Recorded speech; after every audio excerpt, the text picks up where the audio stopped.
আশা ব্যক্ত করেছেন আন্তর্জাতিক অপরাধ ট্রাইব্যুনালের চিফ প্রসিকিউটরের বিশেষ পরামর্শক টবি ক্যাডম্যান। সোমবার আন্তর্জাতিক অপরাধ ট্রাইব্যুনাল প্রাঙ্গণে শুনানি শেষে এক প্রেস ব্রিফিংয়ে সাংবাদিকদের একথা বলেন তিনি।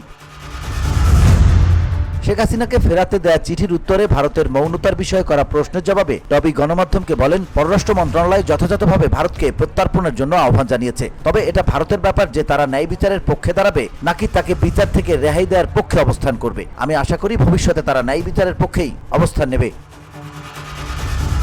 টবি ক্যাডম্যান আরও বলেন, চিঠির জবাবে ভারতকে ইতিবাচক পদক্ষেপ নিতে বাংলাদেশ সরকার জোর করতে পারে না। বাংলাদেশ সরকার জোর করতে পারেন না ঠিকই, কিন্তু আমরা আশা করতে পারি যে তাকে এ দেশে আনা হবে এবং বিচারের মুখোমুখি করা হবে। এখানে বলে রাখা ভালো, ন্যায় বিচারের স্বার্থে বিদ্যমান আইন অনুযায়ী তিনি আত্মপক্ষ সমর্থনের সব সুযোগ পাবেন। সাংবাদিকদের অপর প্রশ্নের জবাবে তিনি বলেন, আমি এখানে একজন পেশাদার হিসেবে কাজ করতে এসেছি এবং তাই করব। অতীতের কোনো ঘটনা, কারো কার্যকলাপ কিংবা পূর্বে আমার কাজের পরিধি কি ছিল তা একে প্রভাবিত করবে না। সবার জেনে রাখা ভালো, যেহেতু এই মামলাগুলো জটিল এবং এর কার্যবিধি সময় সাপেক্ষ, সুতরাং এই বিধিগুলো সঠিকভাবে সম্পন্ন করতে তাড়াহুড়ো করার কোনো সুযোগ নেই।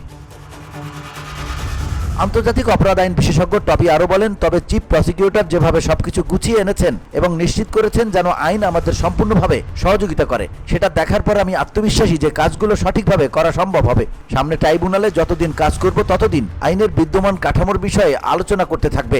এ বিষয়ে এবং বিদ্যমান আইনি ফ্রেমওয়ার্ক এ প্রয়োজনীয় পরিবর্তন আনতে আইন অঙ্গনের অন্য ব্যক্তিদের সঙ্গে এ বিষয়ে আলোচনা করব।